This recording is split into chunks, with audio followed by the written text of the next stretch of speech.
सभी का स्वागत है आज की इस वीडियो में, जो कि है BA NEP second year 4th semester की। जिन बच्चों ने भी पॉलिटिकल साइंस लिया है तो उनका जो सेमेस्टर का जो सिलेबस है आज हम उस पर डिस्कस करेंगे। ये जो है आपका पेपर का जो टाइटल है वो है वेस्टर्न पॉलिटिकल थॉट, जिसका कोर्स कोड है आपका A060401T। इसका सबसे पहले हम सिलेबस देख लेते हैं। सिलेबस को जानने के बाद हमें आसानी होगी कि हम किस तरह से पढ़ाई हमें करनी है, क्योंकि हमारे पास समय कम है। तो उसके लिए आज की इस पूरी वीडियो को देखें। मैं इम्पोर्टेंट जो भी इसके जो चीज़ें हैं वो मैं आपको डिस्कस करूँगा सारी की सारी, ताकि आप अपना जो एग्ज़ाम है वो अच्छी तरह से कवर कर लें। सभी सिलेबस, क्योंकि हमें संपूर्ण सिलेबस कवर करना है तो सभी के बारे में थोड़ा थोड़ा पढ़ना है। तो सबसे पहले जो इसमें आती है यूनिट नंबर आपकी आती है फर्स्ट यूनिट में जो आपको दिखाई दे रहा होगा पश्चिमी प्राचीन राजनीतिक विचार या चिंतन। तो इसमें जो है हम दो जो मुख्य विचारक थे, जो राजनीतिक विचारक हैं, इसमें है एक तो आपके प्लेटो और दूसरा है आपका अरस्तु। तो इन दोनों को जरूर पढ़ लेना, इनमें से एक क्वेश्चन तो आपको मिलेगा ही, क्योंकि दोनों बहुत ही इम्पोर्टेंट हैं और ये पश्चिमी देशों से जुड़े हुए विचारक हैं, चिंतन करा जिन्होंने राजनीति के बारे में। तो उसके बाद हम आगे बढ़ते हैं यूनिट नंबर अपनी 2 की तरफ। जो आपकी यूनिट नंबर 2 है उसमें हम देख लेते हैं क्या है। जो यूनिट नंबर 2 है इसमें आपके आते हैं मध्यकालीन राजनीतिक चिंतन। इसमें आपका है सेंट थॉमस एक्विनास और दूसरा है सेंट ऑगस्टाइन। तो ये दो हैं जो आपके मध्यकालीन राजनीतिक चिंतन हैं, जिन्होंने राजनीति के बारे में पढ़ा, उसमें सुधार के लिए इन्होंने काम किया है। तो इनके बारे में आप पढ़ सकते हैं, ये भी आपके पश्चिमी हैं। उसके बाद यूनिट नंबर 3 में जो है आधुनिक राजनीतिक चिंतन, ये भी आपके यूरोप के हैं, यूरोप से जुड़े हुए यूरोपियन कंट्री के जो विचारक थे वो हैं आपके। इसमें है मैकाइवेली और जीन बॉर्डिन।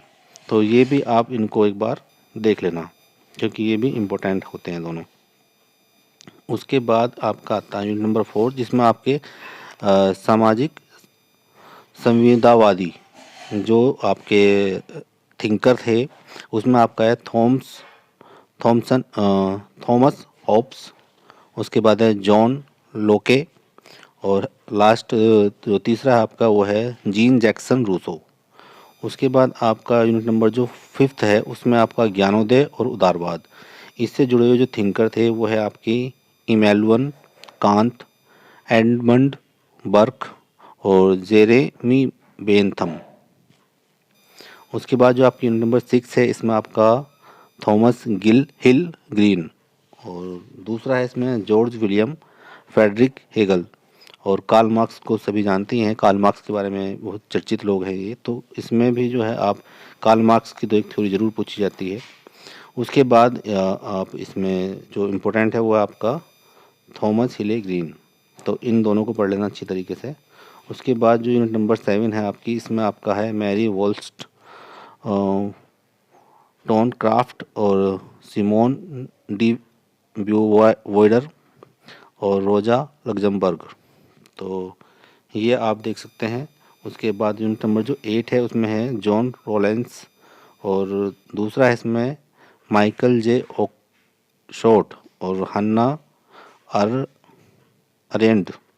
तो ये आपके 3 हैं इसमें भी। तो सभी में जो आज जो सारी जो इसमें जितनी भी यूनिट हैं उसमें दो दो तीन तीन राइटर दिए हैं या थिंकर दिए हैं, जिन्होंने जो है राजनीति के बारे में अपने विचार प्रस्तुत किए। तो उनके विचारों ने जो परिवर्तन उन देशों में करे हैं, क्योंकि सारे के सारे वेस्टर्न नाम हैं, तो इनके बारे में आपको पढ़ना है। इन्हीं में से आपको क्वेश्चन मिलेंगे।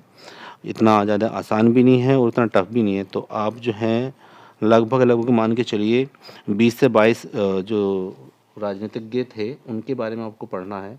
और वो सारे के सारे वेस्टर्न कल्चर से जुड़े हुए हैं, वेस्टर्न कंट्रीज़ के थिंकर हैं। तो उनके बारे में पढ़ लेना।